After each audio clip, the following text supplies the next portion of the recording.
ગુરુ પૂર્ણિમાએ મુખ્યમંત્રી ભૂપેન્દ્ર પટેલે શામળાજી મંદિરે કર્યા દર્શન. રાજ્યના સુખ સમૃદ્ધિ માટે કરી પ્રાર્થના કરી હતી. ગુજરાતના મુખ્યમંત્રી ભૂપેન્દ્રભાઈ પટેલે ગુરુ પૂર્ણિમાના પાવન પર્વ નિમિત્તે શ્રી શામળાજી મંદિરે દર્શન કરી ધન્યતા અનુભવી હતી. આ અવસરે તેમણે ભગવાનના ચરણોમાં રાજ્યની સુખાકારી, સમૃદ્ધિ અને જનકલ્યાણ માટે પ્રાર્થના કરી હતી. તેમજ રાજ્યના નાગરિકોને ગુરુ પૂર્ણિમાની હાર્દિક શુભેચ્છાઓ પાઠવી હતી.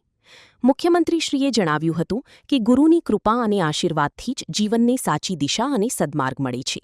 હિન્દુ પરંપરામાં ગુરુ પૂર્ણિમા ગુરુતત્વને સમર્પિત પવિત્ર પર્વ છે અને ભગવાન શામળાજીને અનેક ભક્તો પોતાના આરાધ્ય દેવ તેમજ ગુરુ સ્વરૂપે પૂજે છે. રિપોર્ટ જિગ્નેશ મકવાણા. માં motor driving, safe and sure driving. Driving એ શોખ સાથે આપની મોટી જવાબદારી પણ છે. અમારા ઇન્સ્ટ્રક્ટર દ્વારા સચોટ અને સરળ માર્ગદર્શન. આપની રોજની તાલીમની માહિતી મેળવીને શું અધુરાશ છે એના ઉપર પૂરું ફોકસ કરાય છે.